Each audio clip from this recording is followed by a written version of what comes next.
আসসালামু আলাইকুম প্রিয় দর্শক, যেভাবে রাজনৈতিক দলগুলোর সঙ্গে প্রধান উপদেষ্টার একের পর এক বৈঠক হচ্ছে, বোঝাই যাচ্ছে দেশের রাজনৈতিক পরিস্থিতি এখন আর স্বাভাবিক অবস্থায় নেই।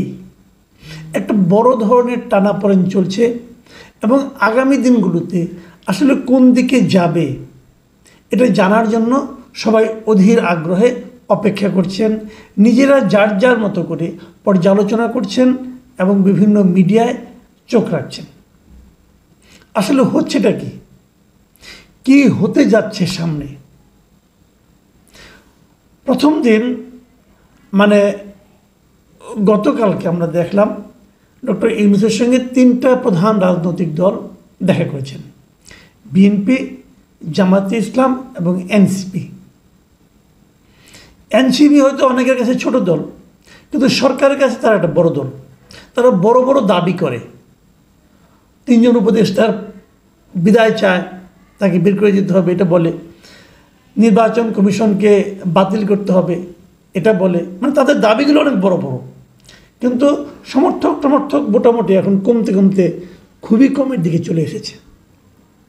বিএনপি বড় দল, বিএনপিরও নানা রকম দাবি আছে।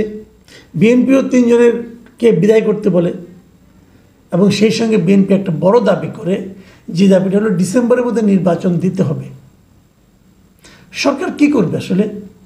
আজকে আরও কয়েকটা মিটিং হবে, বাট সেগুলো তুলনামূলকভাবে আমি মনে করি ছোট দল, মানে নিজেরাও নিজেদেরকে বড় দাবি করে না এবং বাস্তবতাও তাও নয়। তো আমি যদি প্রথম দিনের আলোচনাগুলি বলি, যে এই আলোচনাগুলি থেকে আমরা কি বুঝতে পারলাম। দেখুন, এই আলোচনাগুলো যখন হলো তার আগে 2 দিন, আবার মানে তার আগের কয়েকটা দিন আমরা হিসাব করি, আপনি যদি ঘটনা প্রবাহের কথা একবার চিন্তা করেন তাহলে দেখবেন যে সেনাবাহিনীর কাছ থেকে একটা বক্তব্যের মতো এসেছে বলে আমরা জেনেছি বিভিন্ন মিডিয়াতে। যদিও সেই ঘটনার সেই মিডিয়া প্রচারিত খবরগুলোর ব্যাপারে সেনা বাহিনীর পক্ষ থেকে, সশস্ত্র বাহিনীর পক্ষ থেকে কোনো ধরনের প্রতিবাদ করা হয় নাই, অতএব আমরা ধরে নিতে পারি কথাগুলি মোটামুটি ওরকমই ছিল। এবং সেখানে কী ছিল? কয়েকটা দাবি ছিল সুনির্দিষ্ট। একটা দাবি ছিল যে তারা করিডোর দেবে না, এই মিয়ানমারের এখানে তারা কোনো করিডোর দেবে না রাখাইনদেরকে। দ্বিতীয় দাবিটা ছিল মব ভায়োলেন্স বন্ধ করতে হবে। তৃতীয় দাবিটা ছিল ডিসেম্বরের মধ্যে নির্বাচন করতে হবে। এই তো মোটামুটি 3টা দাবি। এই দাবিগুলো ওঠার পরে আমরা শুনলাম একটা নাটকীয় ব্যাপার, যে একজন এসে বললেন, নাহিদ ইসলাম এসে বললেন যে প্রধানমন্ত্রীর সঙ্গে দেখা করেছে, প্রধান উপদেষ্টার সঙ্গে দেখা করেছেন, প্রধান উপদেষ্টা নাকি পদত্যাগ করার ইচ্ছা প্রকাশ করেছেন। এটা আবার বিভিন্ন মিডিয়াগুলিতে খুব ফলাও করে প্রচার করা হলো। বাট পরে আমার বিবেচনায় আমি এখনও মনে করি এটা একটা ভুয়া নিউজ ছিল। প্রধান উপদেষ্টা পদত্যাগ করতে চেয়েছেন এই কথা কেউ বলে নাই পর্যন্ত, অন্য কোনো সোর্স থেকে কেউ এটাকে কনফার্ম করতে পারেনি। কারণ গতকালকে যখন মিটিং হয়, তাদের অনির্ধারিত মিটিং হয়, সেই মিটিং থেকে বেরোয় এসে পরিকল্পনা উপদেষ্টা যিনি ছিলেন ওয়াহিদুদ্দিন মাহমুদ, প্রফেসর ওয়াহিদুদ্দিন মাহমুদ, খুবই সিনিয়র মানুষ, তিনি কিন্তু স্পষ্ট বলেছেন যে প্রধান উপদেষ্টা কখনো পদত্যাগের কথা বলেননি। আবার আজকেও আমরা দেখলাম যে প্রধান উপদেষ্টা প্রেস সেক্রেটারি, উনি যে প্রেস কনফারেন্সটা করেছেন আজকে, যে কালকের মিটিংগুলিতে কি আলোচনা হয়েছে, সেখানেও কিন্তু তাকে জিজ্ঞাসা করা হয়েছিল যে প্রধান উপদেষ্টার মনোভাবের, পদত্যাগের মনোভাবের কোনো পরিবর্তন হয়েছে কিনা, এই ধরনের একটা প্রশ্ন একজন করেছেন। তিনি উত্তরে কি বলেছেন, আমরা তো ওনার ওই বিষয়টা পত্রিকায় পড়েছি। মানে উনিও কিছু জানেন না। তাহলে কে জানেন? একমাত্র নাহিদ ইসলাম জানেন। প্রধান উপদেষ্টা তার সবচেয়ে প্রিয়জন নাহিদ ইসলামকে কথাটা বলেছিলেন, নাহিদ ইসলাম সেটা প্রচার করেছেন। মোটামুটি একটা মানে পুরাটাই ভিত্তিহীন একটা খবর বলে আমি মনে করি। কিন্তু ওটাকে নিয়ে কিন্তু নাড়াচাড়া হয়েছে কীভাবে? গতকালকের মিটিংয়ে জামায়াতের পক্ষ থেকে কিন্তু তারা বলেছে, যে যেমন আমি বলি আপনাকে, তারা প্রধান উপদেষ্টাকে পদত্যাগ না করার জন্য অনুরোধ করেছে। আচ্ছা, যে পদত্যাগ করতেই চান নাই সেটা আবার না করার জন্য অনুরোধ করতে হয় কেন? মানে ওনারাও শোনা কথা প্রতিক্রিয়া ব্যক্ত করেছে। তো এগুলো আসলে এক ধরনের জামাতের যে অবস্থানটা অনেকটা এরকমই। জামাতের কিন্তু কোনো সুনির্দিষ্ট অবস্থান নাই, ওনারা মাঝামাঝি থাকতে চান, এদিকেও যান ওদিকেও যান, কিন্তু সুনির্দিষ্ট অবস্থানে আমি দেখতে পাচ্ছি দুটো সংগঠনকে। এক হলো বিএনপিকে, এক হলো এনসিপিকে। এনসিপির দাবি পরিষ্কার, এনসিপি নির্বাচন কমিশনের পরিবর্তন চান, এনসিপি স্থানীয় সরকার নির্বাচন আগে চায় এবং এনসিপি সরকারের মধ্যে থাকা 3 জন উপদেষ্টার বিদায় চায়। তারা নাকি বিএনপি পন্থী তারা বলছে। আর বিপরীত দিকে বিএনপি বলছে তারাও 3টা দাবি, তারাও 3 জনের পদত্যাগ চায়। 3 জনের পদত্যাগ কাকে কাকে চাচ্ছে? একটা হলো 2 ছাত্র উপদেষ্টা, আর হলো ডক্টর খলিলুর রহমান, জাতীয় নিরাপত্তা উপদেষ্টা যিনি আছেন, তার পদত্যাগ চায়। বিএনপি ডিসেম্বরের মধ্যে নির্বাচন চায় এবং বিএনপি একই সঙ্গে সকল দলের প্রতি এই সরকারের পক্ষপাত মুক্ত আচরণ চায়। এই 3টা চায়। এরকম বাস্তবতায় প্রধান যে প্রশ্নটা সামনে দাঁড়িয়েছে সেটা হলো আগামী দিনগুলোতে তাহলে কী হবে? সরকার কি বিএনপির দাবিকে মানবে? সরকার কি ডিসেম্বরের মধ্যে নির্বাচন করতে চাইবে? যদি নির্বাচনটা হয় সেটা ডিসেম্বরে হোক অথবা সরকারের ইচ্ছা অনুযায়ী, যেটা তারা বলতেছে যে ডিসেম্বরের পরে, ডিসেম্বর থেকে জুন এর মধ্যে হয়, তাহলে সেই সময় কি এই সরকারের অধীনেই হবে? এই প্রশ্নটা কিন্তু ইদানিং উঠতে শুরু করেছে। মাথায় রাখবেন, বিএনপি কিন্তু সরকারের কাছ থেকে পক্ষপাত মুক্ত আচরণ চেয়েছে। তার মানে কি?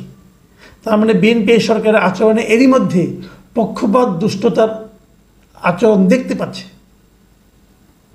সে আচরণ যদি অব্যাহত থাকে তাহলে কি এই সরকারের অধীনে নির্বাচন হবে? এটা নিয়ে কিন্তু প্রশ্ন উঠবে। কিন্তু সে আলোচনা না হয় পরে করি আমি, কিন্তু তার আগে যে আলোচনাটা সবচেয়ে গুরুত্বপূর্ণ সেটা হচ্ছে নির্বাচন কবে হবে? বিএনপির চাহিদা অনুযায়ী ডিসেম্বরের মধ্যে, নাকি সরকারের বক্তব্য অনুযায়ী ডিসেম্বর থেকে জুনের মধ্যে? আমি একটা জিনিস বুঝতেই পারি না, সরকার কেন ডিসেম্বর থেকে জুনের গো ধরে বসে আছে? বিএনপি যেটা চেয়েছে যে ডিসেম্বরের মধ্যে নির্বাচন হতে হবে, যদি ডিসেম্বরের মধ্যে নির্বাচন হয়, যদি হয়, তাহলে এখন থেকে আরও 7 মাস। তো 7 মাসের মধ্যে এই সরকার একটা নির্বাচন আয়োজন করতে পারবে না? তারা কি এত স্লো? কেন পারবে না? আমি কিন্তু এখনও সরকারের কাছ থেকে আর শুনিনি যে কেন নির্বাচন ডিসেম্বরের মধ্যে করা সম্ভব নয়। কেন সম্ভব নয় এটা আমি বুঝতে পারছি না। তাদের কিছু বললেই তারা আপনার ডিসেম্বর, এটা কি জেদাজেদির ব্যাপার নাকি? এটা কি বিএনপি বনাম ইউনূস সরকারের জেদ? তাদের মনে কি আছে, তাদের কি আকাঙ্ক্ষা আছে, এটা তাদের ব্যাপার ভাই। আমরা সাধারণ মানুষকে তা চাই? আমরা সাধারণ মানুষকে এই ধরনের জেদাজেদির রাজনীতি দেখতে যাচ্ছি না। আমরা তো মনে করি নির্বাচন দ্রুত হতে হবে। দ্রুত এই কারণে হতে হবে, প্রথমত এই সরকার আহামরি এমন কোনো অসাধারণভাবে দেশ চালাচ্ছে না যে আমরা অনন্তকাল অপেক্ষা করতে পারবো আনন্দ সহকারে। পারবো না আমরা অপেক্ষা করতে। অনেকে বলছেন যে বিএনপি ক্ষমতায় আসলে আবার সে আগের ঘটনায় ঘটবে। যে বিএনপি ক্ষমতায় না আসতে যা ঘটছি, এটাকে আমরা খুব এনজয় করছি। কে আসবে না আসবে আগে আপনি ধরছেন কেন? আগে কেন বলছেন যে বিএনপি ক্ষমতা আসবে? যদি বিএনপি খারাপ হয় তা আপনারা যারা ভালো আছেন তারা ইলেকশনে আসবেন, আপনারা জিতবেন। এনসিপিতে একটা খুব ভালো দল। এনসিপির সঙ্গে ডক্টর ইউনূসের মতামত চিন্তার অসম্ভব মিল।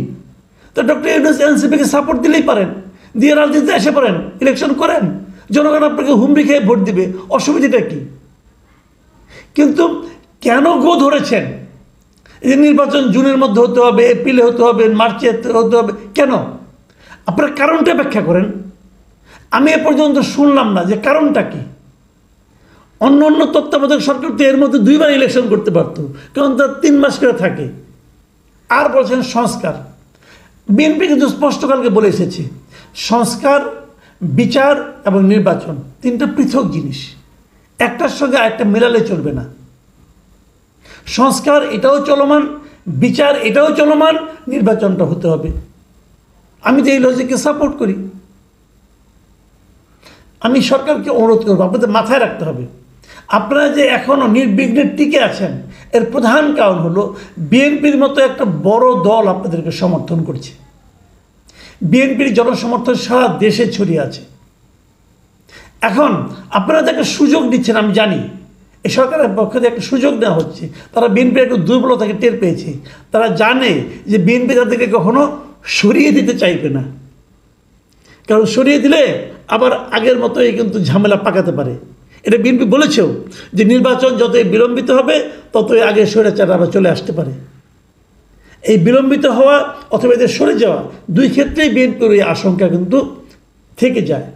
তো এই সুযোগটা যদি আপনারা নেন তাহলে কিন্তু সেটা আলটিমেটলি ভালো ফল নিয়ে আসবে না।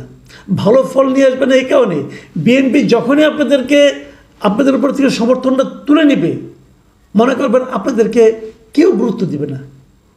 সারা দুনিয়াতে এরই মধ্যে কিন্তু আপনারা সমালোচিত হতে শুরু করেছেন।